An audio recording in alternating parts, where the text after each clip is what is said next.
It's unmuted. And can you So you can put this in your pocket instead of inside your pocket? sure. Right. Just clip it on instead of. Yeah. You want me to Can I do put this? it? Oh.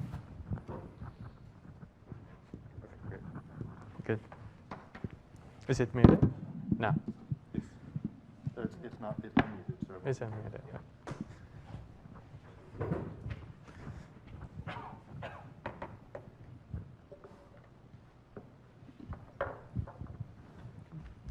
Okay, so over these 2 days we had very interesting talks loosely related to star formation. It's such a broad topic, impossible to even think about all the open issues there. So here is maybe our kind of internal suggestions that we discussed over what may be some of the big things that we can perhaps try to maybe not get a consensus necessarily, but at least have a lively discussion. But feel free to input something totally different if you think that that would be a good use of our time. Right. So we would like to start with this question that actually David posted in this morning. So, do we understand how galaxies evolve along and around the main sequence prior to quenching? Do we have a real clear picture? This is still an open question, or is the Tekela and Dekel model still valid? Or different types of galaxies will follow different paths along the main sequence? Does anyone want to say something?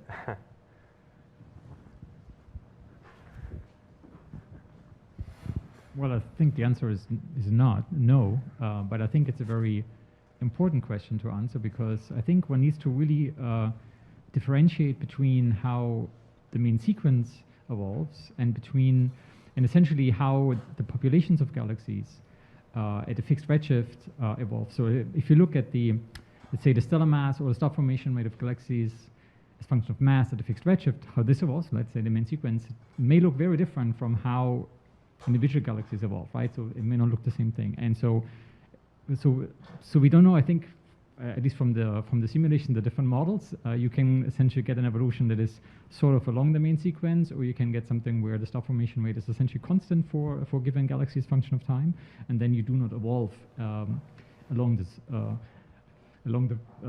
main sequence. So I think so the answer to this question, I think, is quite important.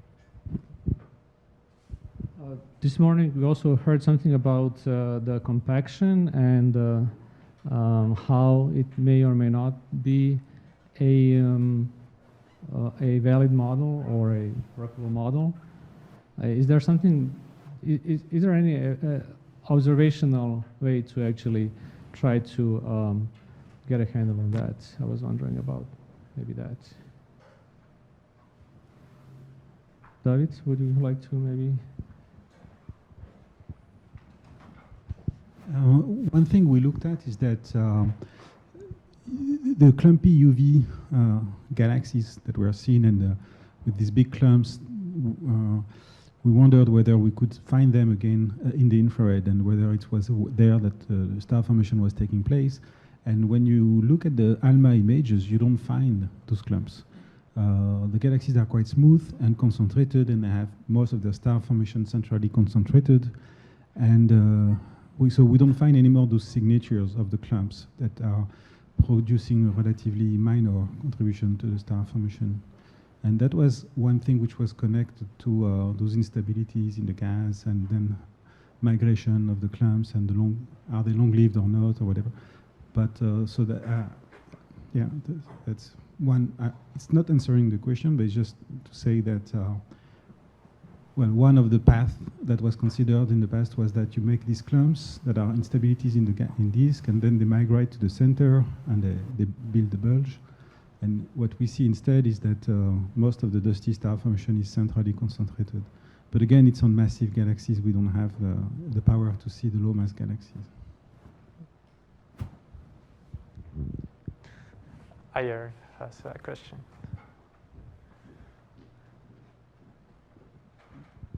I just wanted to complicate the picture a bit. by reframing the question with two things. So one is, what kind of precision do you care about in terms of when you say a galaxy spends a certain fraction of its life along and around the main sequence, right? Like, is it within the 0.3 dex envelope, or is it something else? The second question is a time scale one, like a galaxy that's 0.3 dex above the main sequence, how long does it stay there versus come off of? And while I like looking at these things from the star formation history point of view, there's a lot of very interesting ancillary data, right? Like the offset from the main sequence correlates with outflows, it correlates with clustering, it correlates with morphology. So I think looking at that might help break the degeneracy between these two questions. Mm-hmm. Perhaps that is related to the next question. I don't know if you want to say something else. So how well can we constrain the star formation histories of the galaxies with the current data that we have, and whether we can also try to answer the question and the things that you were saying. Yes, I think you'll be an excellent person to. So one is just observationally, from the observational point of view, how much is actually doable, even like with infinite precision of data. Right. So I have a lot of opinions about this, so I'm not going to go into too much detail. The basic point is this: with well-motivated priors for an ensemble of galaxies, you can be within 0.3 dex through all of cosmic time. Right. That's my bold assertion. People can pick this apart, and for individual galaxies with no prior information, or with like as uninformative as you can make it, the uncertainty in star formation histories goes back to, like, it blows up beyond the 0.3 dex limit at a few, on the order of a few dynamical timescales. The data does limit you, right? Like there's no shortage of papers that say we shouldn't be doing star formation histories with spectra. There is not enough information, and I would agree with them to an extent, right? Like the halfway point where I meet them is the fact that there is a limited amount of information in spectra, but there is also a lot of information in the priors that we put into it, into any of our modeling codes. And so it's like the star formation history game has always been this midpoint between what we choose to believe is a well-motivated distribution overall of star formation histories, and then what we're getting from the data. I think it's a good distinction to be making. Sandy? I thought that abundance matching was a great conceptual breakthrough. If we could pin down better other parameters of galaxies and understand their evolution, then we can execute abundance matching in a higher dimensional space, and perhaps come at star formation histories obliquely from that direction without trying to deduce them directly from the photometry in the spectra. Yeah, that's a good point. Right. Would this...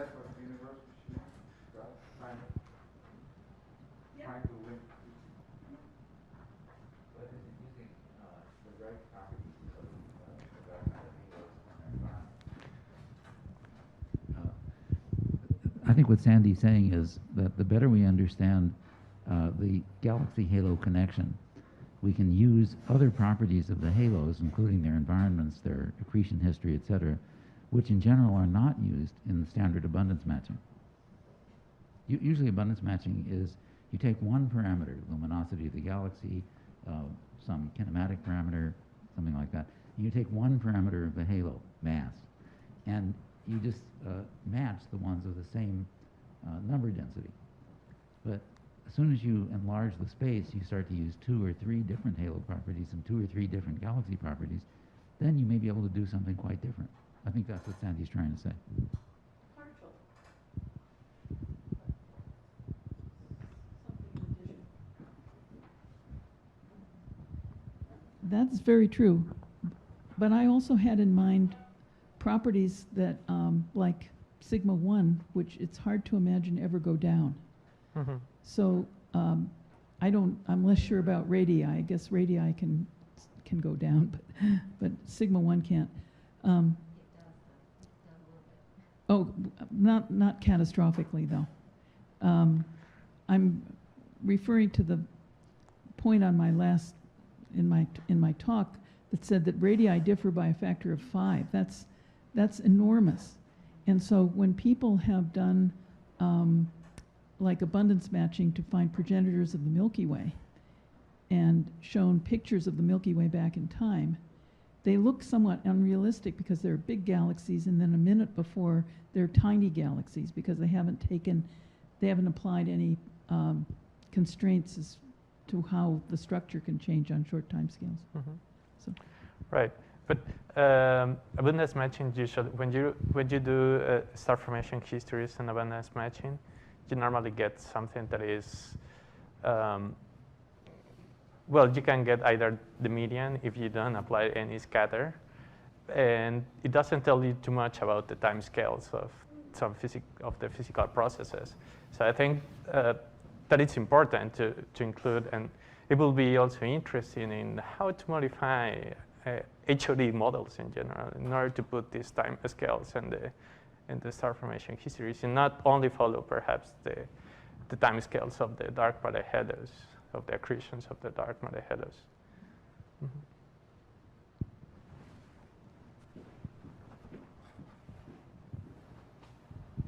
In terms of constraining star formation histories, I think there's a lot of potential in machine learning. I know that I'm not going to be able to talk about it. If you were around last week, I did show a little bit, but I won't be able to talk about it this week or next week. But I think there's a lot of potential in constraining star formation histories with machine learning, as well as even developing realistic priors using machine learning. So I think there's a lot of potential, and there's a lot of work going on with that. So when you say developing realistic priors, would that mean that even though we have sort of said that non-parametric is the way to go, whereas parametric is kind of passé, that with some of this information we can maybe build better motivated parametric models? Not necessarily motivate. Of course, there's a lot of value in motivating using models, but our models can also be incorrect too. So if there are some things that we can do with machines that can be model independent to develop non-parametric star formation histories.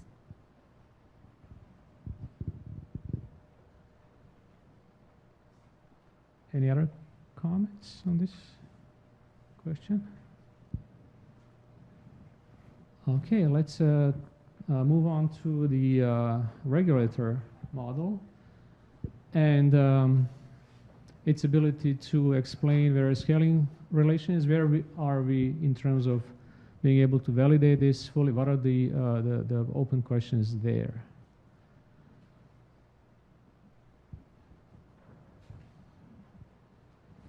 One thing, for example, does the model actually account for the scatter reasonably well?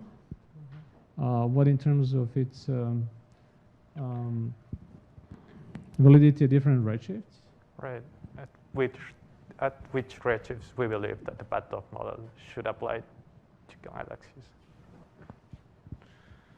Is this a later stage of the galaxies or early stage?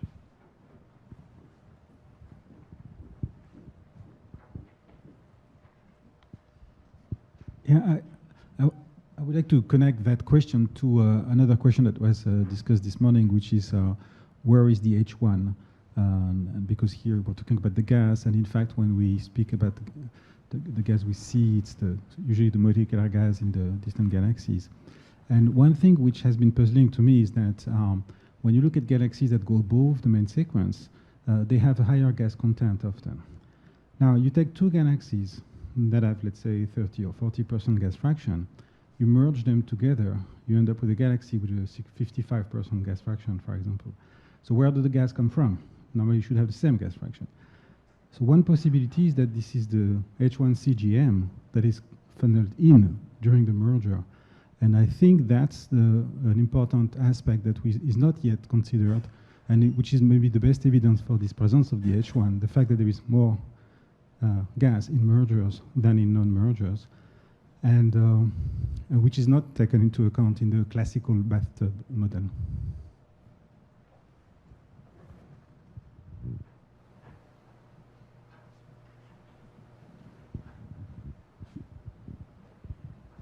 One of my concerns about the regulator model is the fact that at late times you might have gas that went out into the halo from the galaxy coming back in and feeding it, and in the strict regulator prescription that wouldn't be accounted for. So I guess it would depend on the extent to which feedback gas actually leaves the halo as opposed to falling back in later. So I'm just wondering if people who are working in this area might comment on comparisons between the regulator model and all the work that's going on in hydrodynamic simulations of the circumgalactic medium. Is the regulator model consistent at all with those, and what do they think?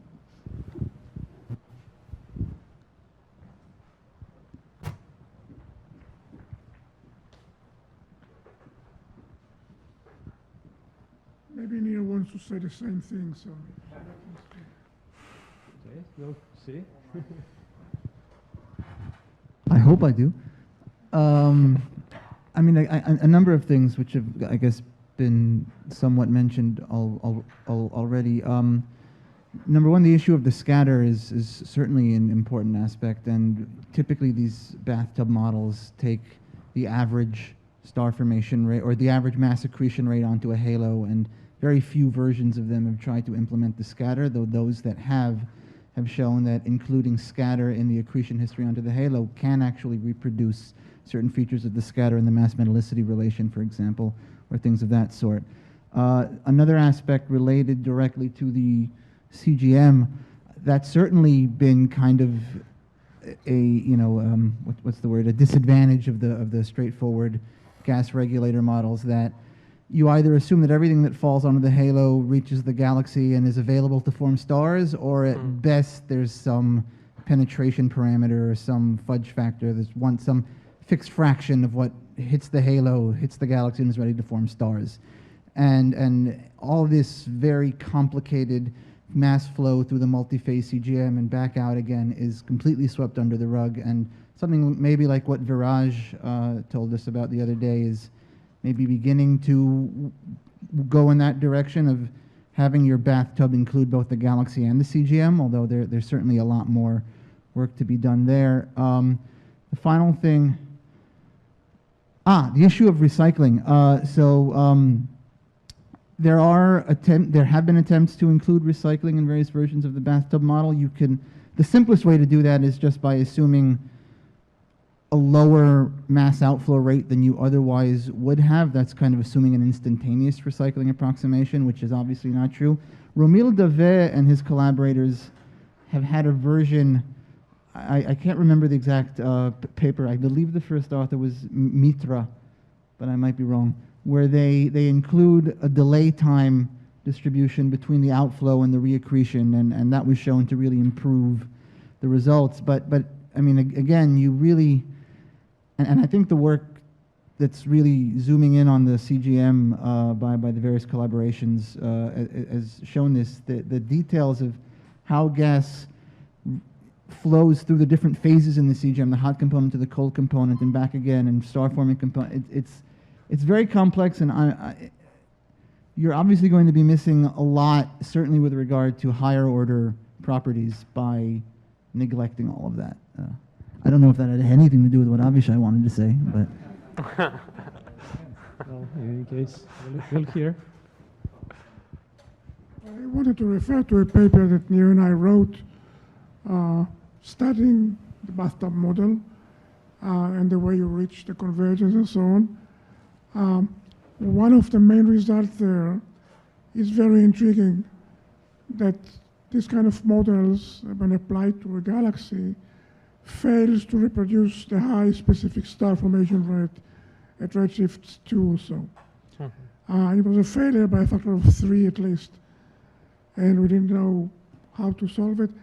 One idea was that the observations usually refer to star-forming galaxies and don't put together star-forming and quenched galaxies, which may change the high specific star formation we got from observations if you take the overall population. Anyway, this is a very useful result from this, which maybe the model is not relevant at some stages. But I wanted, on the good side, to remind you that you can use what I call bathtub models, not necessarily the solution at equilibrium, but just equations that assume conservation of mass, conservation of energy, conservation of metals, conservation of what have you, in many, many different use studies. We had a talk by Omri Ginsburg about how you apply it to the turbulence in a disk. We had a talk by Viraj Pandya on how to apply it to the CGM. I recently did it, applying it to clumps evolving in a disk, and how just applying the bathtub model to the clump itself. So it's an amazingly useful thing, not only for scaling relations. That is encouraging.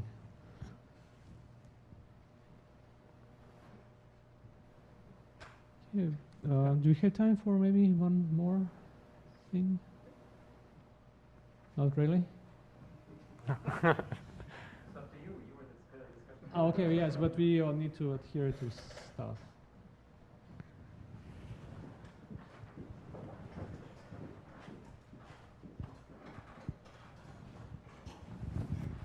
So in response to what Avishai just now said, as you said that in high redshift, high star forming galaxies, it was hard to reproduce those star formation rates with bathtub model.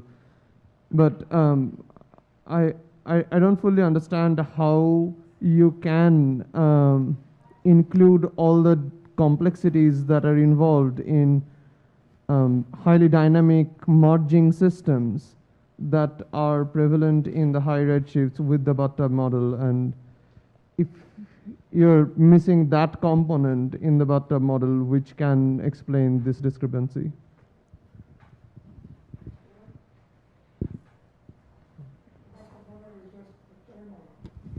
Right. It is.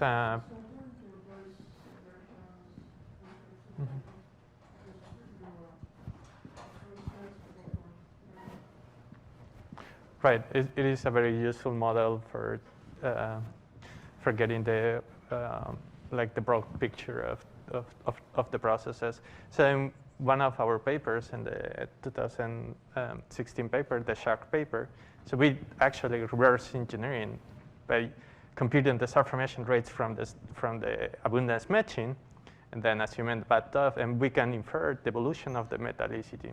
What we saw is that actually, at some point at higher redshifts, you produce too much metals by using the bathtub model, but you can get a broad picture of what is happening at different redshifts with this model.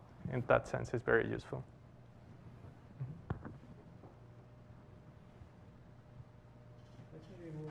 Maybe let's move on to one more topic. Oh, sorry. Yeah, I have a report. Okay, sorry. So actually, when you talk about star formation, we should not forget that that's actually what happens on much smaller scales than what we have been discussing in these previous few things. So where do we stand in terms of understanding on these scales of clusters and GMCs? What is that, especially from the standpoint of simulations, what are we actually able to understand and to reproduce, and where it is that we have ways to go?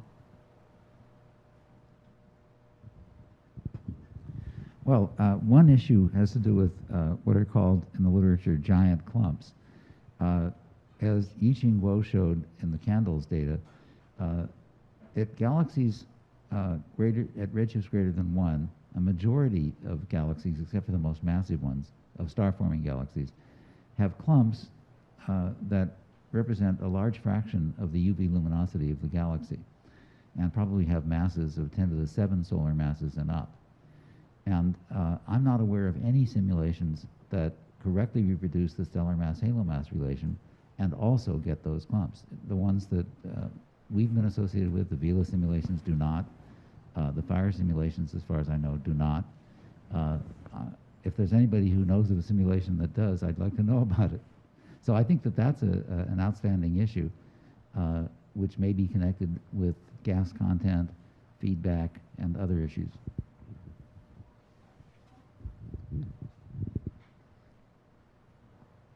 Any comments on that?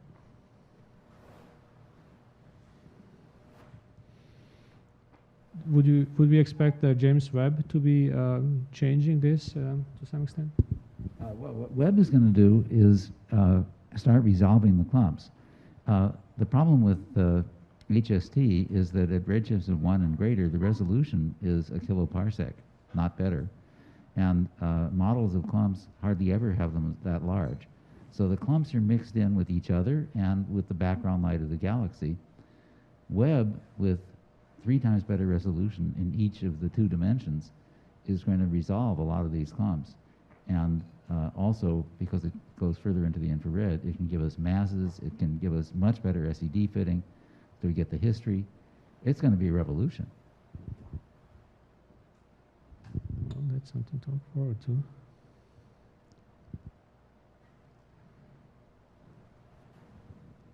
Okay, maybe the final question then for today, or topic, is we heard actually some of this in David's talk this morning. But what is our general understanding of, we have been hearing about hidden and missing star formation over the last few decades, and do we understand what we are missing, and have we found it in a way that is